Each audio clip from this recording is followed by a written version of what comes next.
ketua umum Kadin Indonesia, para ketua umum Kadin provinsi dari seluruh Indonesia, dan seluruh anggota Kadin yang hadir pada acara Rapimnas Kadin sore ini. Oh, Rapimnas ada pemilihan ketua nggak? Itu Munas. Saya dengar ada Kadin, ada juga Kadin Perjuangan. Udah lewat.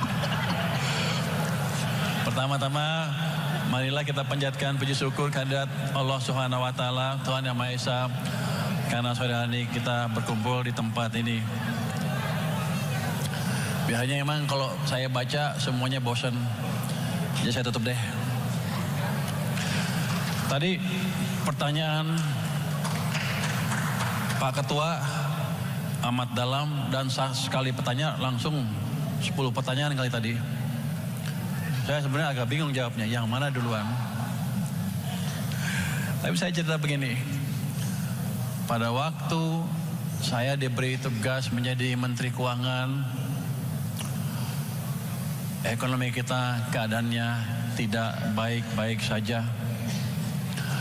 Kalau ekonom yang mengerti, bahkan lebih ngeri arahnya ke depan seperti apa. Udah gak ada harapan dan kebijakannya salah semua. Jadi pada waktu itu ekonomi kita direm. Saya nggak tahu sengaja atau nggak sengaja dari sisi nggak ada tanggung jawab fiskal dan ini nggak ada tanggung jawab saya sini. Surat apa? Adalah kurang seru nanti. Kita layarin sampai besok pagi juga oke. Jadi uang di sistem, saya ngomong ekonomi dikit apa ya, keadaannya buruk sekali. Coba kalau dikasih lihat tuh gambar yang ini ya, yang hijau itu, sih. Ini saya kalau orang ekonom, kalau kayak saya, duduk, berdiri.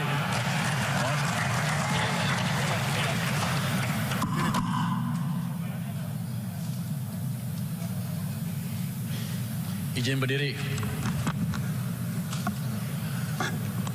Ekonom itu ngelihat ketika ekonomi melambat, saya juga nggak berapa tahu kenapa melambat, tapi saya lihat orang-orang turun ke jalan demo besar-besaran.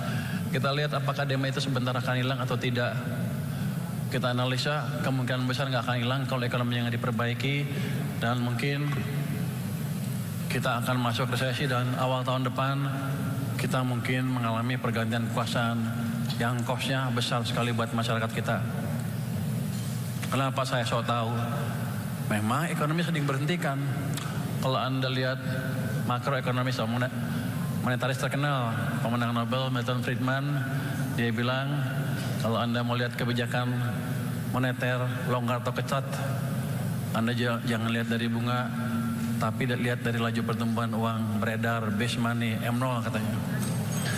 Dia mengambil kesimpulan itu dari pengalaman krisis di Amerika tahun 1930, dan habis itu dipelajarin oleh banyak orang, termasuk Ben Bernanke juga menyimpulkan hal yang sama. Jadi waktu itu katanya Amerika ekonominya hancur bukan karena kebijakannya cukup, kebijakan moneternya cukup, tapi kebijakannya salah. Walaupun bunga 0%, laju pertumbuhan uangnya negatif sehingga ekonominya hancur. Jadi kesimpulan mereka adalah kalau Anda mau lihat kebijakan di perekonomian longgar atau ketat, saya nggak boleh bilang kebijakan moneter soalnya terusan BI kali. Anda lihat dari pertumbuhan uang bukan dari bunga. Karena saya belajar itu waktu itu kan saya sekolah di Amerika 95 sampai 2000, krisis 97-98 kan. Sehingga sebelum pulang saya pelajari apa sih penyebab krisis kita. Sama aja ternyata kita juga sama melakukan kesalahan yang sama.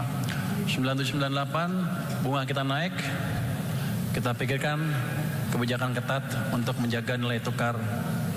Tapi pada saat yang bersamaan Bank Sentral injek uang sistem besar-besaran. Akibatnya apa? bunga tinggi, real sektor hancur, uang banyak, rupiah hancur. Jadi tahun 97-98 itu kita membiayai kehancuran ekonomi kita. Itu pelajaran yang saya dapat dari krisis 97-98. Setelah itu saya perhatikan jangan sampai terulang lagi. Sepertinya ilmunya gampang, tapi banyak di antara kita yang lupa.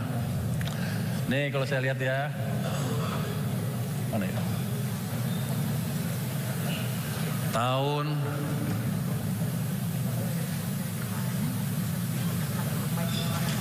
gini. Tahun jelas. Paling gampang kalau ya. Kemarin kenapa ekonomi kita melemah? Karena uangnya dibuat nol sejak 2023 pertengahan terus ke bawah sini. Sepanjang 2024 pertumbuhan uangnya nol. Ini hampir nol kan? Artinya ekonomi sedang direm. Dibuat dilonggarkan sedikit di sini, tapi bulan Mei, Juni, Juli, Agustus, September ditaruh di sini. Jadi ekonomi kita melemah. Jadi jadi hampir pasti, kalau ini nggak dibetulin, kita udah krisis mati, terus akan hancur. Jadi langkah pertama saya adalah berusaha mengembalikan pertumbuhan uang ke perekonomian. Apa yang saya kerjakan? Saya lihat, pemerintah punya uang banyak, ada 425 triliun rupiah cash nganggur di bank sentral. Saya pindahkan 200 triliun ke bank komersial. Itu dampaknya apa? Menambah uang dari sini ke sana, tumbuh 13,5%. Akibatnya ekonomi mulai bergerak. Tapi di bulan berikutnya turun lagi ke 7,8%. Kalau nggak diinjek lagi uang, pasti ekonomi akan melambat lagi. Jadi setelah 200 triliun, saya tambah lagi ke ekonomi 76 triliun rupiah supaya ekonominya jalan lagi. Sepertinya ekonominya jalan lagi sekarang. Kan kalau Anda lihat kemana-mana mulai rame kan. Yang penting Anda lihat di sini suku bunga deposito turun, interbank turun, suku bunga kredit mulai turun secara bertahap.